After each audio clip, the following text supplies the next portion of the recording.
kapatid! Tayo mga Pinoy ha, kilala po sa ating pagiging resilient o ang kakayahang bumangon sa kabila ng kabi-kabilang mga dagok sa ating buhay. Yan nga po ang pinatunayan ng dating sales lady / kasambahay na nakilala ko today. Ang kanyang pagkayod sa buhay umani po ng matamis na kitang 5 digits kada buwan. Kita tayo kasama ang owner ng MJ Makapuno na si Mary Jane Duazo.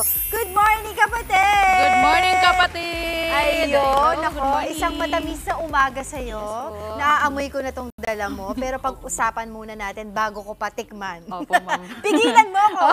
Pigilan. Kwentuhan mo naman po ako, paano po nagsimula itong negosyo ninyo? Apo. Nag-start po yun, ma'am, nung pandemic po, 2021. So, isa akong sales lady na nawalan po ng trabaho. Then, napadpad po ako ng Bulacan at doon po ako nag-start ng pagmamakapuno.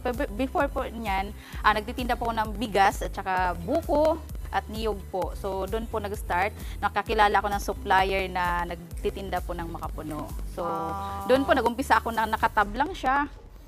Then, nakaano po ako na ilipat na po siya sa nakabattle. Ang ganda na ng packaging mo, di ba? Opo, ma'am. Talaga naman lahat magsisimula sa humble beginnings, ika nga. Pero anong kaibahan nitong nyug mo dun sa mga nakasanayan na natin sa market? Itong aking makapuno, ma'am, ito po ay purong-puro po talaga siya. So, natural po lahat ng ingredients na ginagamit namin. Tapos, wala po siyang preservative at malambot po siya talaga. Opo. Yung sa mga kapatid natin na mag-o-order, ilang days yung lead time mo para makuha nila yung order nila? Lagi naman po available, ma'am, kasi meron kami sa mga online platform. So, available siya everyday po siya. Bukod dun sa nabanggit mo sa akin kanina na dati, nagtitinda ka ng bigas, di ba? Tapos nagkaroon ka ng supplier. Pero bakit naisip mo na makapuno yung ibenta mo?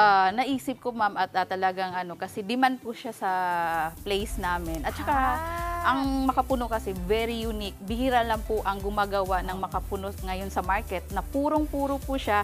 At saka baga wala siyang preservative. Ang iba kasi may mga mga preservative na. Ito sa akin, purong-puro talaga. At saka homemade po siya. It's interesting nabanggit mo, in demand sa lugar ninyo. Bakit ano ba yung mga, may restaurant ba doon? Sino ba yung kadalasang bumibili sa inyo? Ang Bulacan po kasi, ma'am, mahilig po sa mga kakanin, sa mga dessert.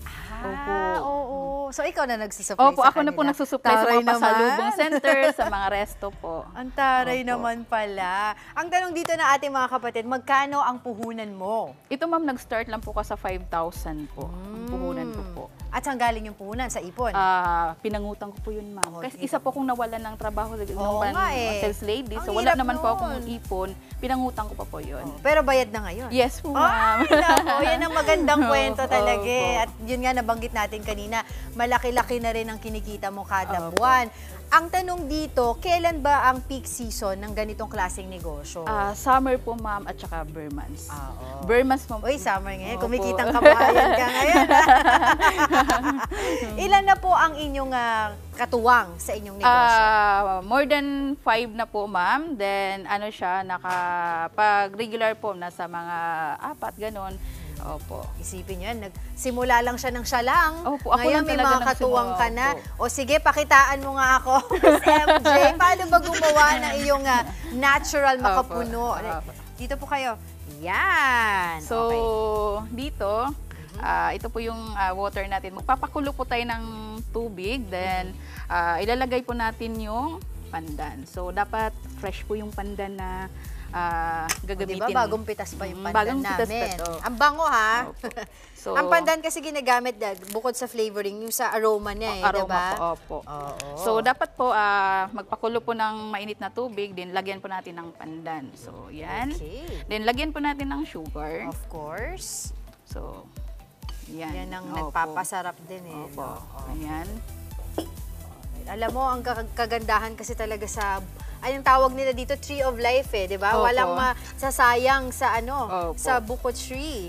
Okay, next. After ng sugar. Ma'am, aantay natin na kumulo po itong sugar, then caramelize na po siya, then lagyan po natin siya ng makapuno. Yun na. Ayan po yung makapuno natin, talagang malambot po siya. Tsaka mabango na, amoy ko, ha? Ayan po. Oo. Ayan. Okay. So, ano po ang, ilan po ang shelf life ng ating isang Chef- bote na makapuno?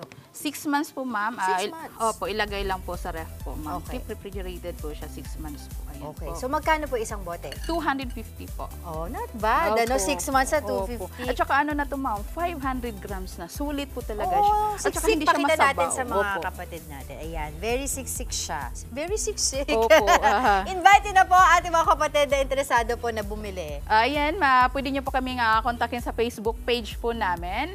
Ayan, MJ Makapuno. Then, meron po kaming Shopee, then TikTok po, MJ. Search niyo lang po ang MJ Makapuno po. Ayun, nakakabilib talaga ang Opo. storya sa likod ng napaka-successful na negosyo. Maraming salamat sa pagbisita po ninyo sa amin. Mary Jane ng MJ Makapuno. Thank you po.